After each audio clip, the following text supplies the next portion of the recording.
Après les horreurs successives que nous avons vécues en 2015, après l'horreur et la formidable réaction de notre pays, le désarroi est toujours là. Mais il faudra, les mois passés, au-delà des indispensables mesures de protection, de prévention, s'atteler au fait que nos jeunes, tous nos jeunes, retrouvent un avenir dans notre société, sur notre territoire, et la possibilité d'y construire leur vie. La laïcité, le civisme, la tolérance, la responsabilité, la proximité, l'écoute et la solidarité doivent être plus que jamais des valeurs modernes. C'est grâce au maintien de ces valeurs, de ces fondements de notre histoire que nous serons plus que jamais vivants. Montrer que nous sommes vivants, c'est pour moi continuer à m'investir. À mes côtés, l'équipe municipale, les conseillers communautaires et le conseil départemental, dont nous avons ce soir le représentant en la personne de Pascal. Se sont beaucoup investis dans les missions qui leur étaient dévolues, qu'ils en soient ici publiquement remerciés. Que soient remerciés les acteurs de nos services publics, qu'ils soient municipaux, nos secrétaires, nos ATSEM, intercommunaux, qu'ils soient gendarmes, enseignants, pompiers, facteurs, agents de conseil départemental, des diverses institutions qui agissent sur notre territoire. Merci à nos professionnels de santé, médecins, pharmaciens, infirmiers, kinésithérapeutes, podologues, au personnel de la crèche ainsi que tout le personnel du SIAS dont la présence ici nous est indispensable. Mesdames et messieurs les commerçants, artisans, chefs d'entreprise, agriculteurs, merci à vous également de vos investissements personnels et professionnels dans notre commune.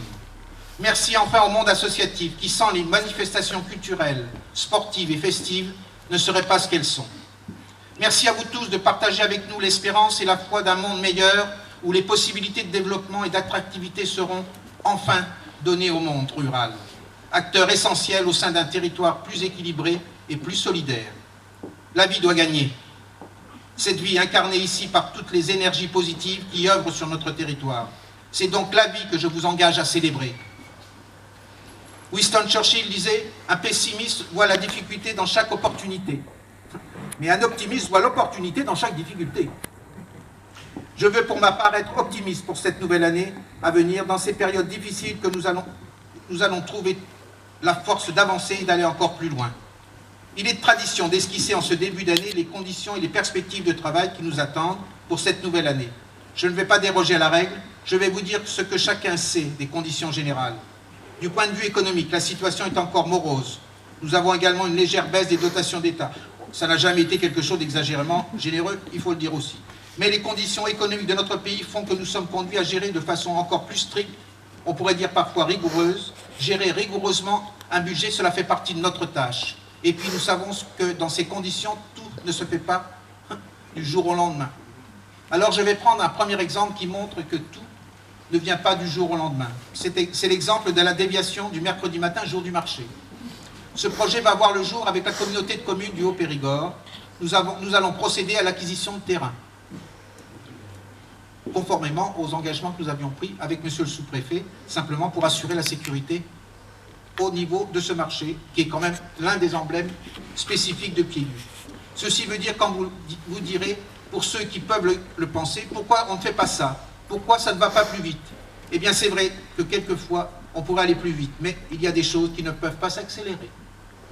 L'aménagement des champs fleuris, qui va commencer, je pense, d'ici le mois de septembre. On commencera par le champignon en remontant vers Pieds Nus. Je pense que ce sera en 3 tranches, notamment lac au Jamais avec l'éclairage public, les eaux pluviales, puisque les égouts ont été faits. Et on finira donc par le champ de foire, l'aménagement du champ de foire, puisque nous allons commencer donc les travaux de rénovation du collège, avec l'appui de monsieur le conseiller départemental, pour le mois de juin 2016, les travaux de rénovation du collège vont commencer. Donc il y a des choses qui avancent petit à petit. Tout ça dans le travail à venir, cela fait partie de l'environnement dans lequel nous espérons que nous vivrons mieux dans les semaines et les années à venir. Vous avez pu voir que des travaux importants ont été faits à l'école. Équipement informatique, rétroprojecteurs, mobilier, décoration de l'école, à la maison médicale, l'isolation des locaux, accès handicapés, préparation et rénovation des locaux pour les infirmières. Les infirmières seront dans la même structure au sous-sol de ce même bâtiment à partir du mois de juillet. Voilà. Les travaux de voirie, vous avez pu voir les travaux de voirie rue du 19 mars 62, boulevard du 14 juillet et le parking de la Tour qui sera finalisé dans les semaines qui viennent. Ensuite, en cours, il y a l'achat de l'usine, l'ancienne usine rue Jean Petit, qui est un local, l'ancienne usine, hein, la première, qui est un local qui fait à peu près 1200 mètres carrés, que nous utiliserons certainement pour, au niveau associatif, mais il y a une belle surface et un bel emplacement. Ça, c'est en cours. Mise aux normes handicapées, notamment avec l'accès de la mairie, notamment avec un secrétariat donc accessible aux handicapés. Nous avons une obligation, puisque la mairie, de par sa structure architecturale, on ne peut pas faire un accès handicapé. Donc nous allons acheter la maison Bardoula, qui est juste à côté, où nous allons faire donc un secrétariat de mairie, une salle du conseil et une salle des mariages, pour les jours où il y aura des mariages, où se présenteront des gens handicapés.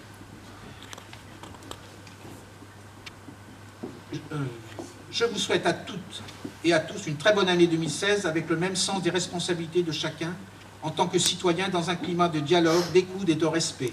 Je vous souhaite de pouvoir mener à bien les projets qui vous tiennent à cœur, qu'ils soient familiaux, amicaux, professionnels ou associatifs, au bénéfice d'une passion personnelle ou au service de nos concitoyens. Mes vœux s'adressent aussi à ceux qui ce soir ont été empêchés et qui souhaiteraient nous rejoindre, retenus professionnellement ou auprès de leurs proches. Je voudrais citer ici un extrait d'un livre de Stéphane Hessel et d'Edgar Morin, intitulé « Le chemin de l'espérance ».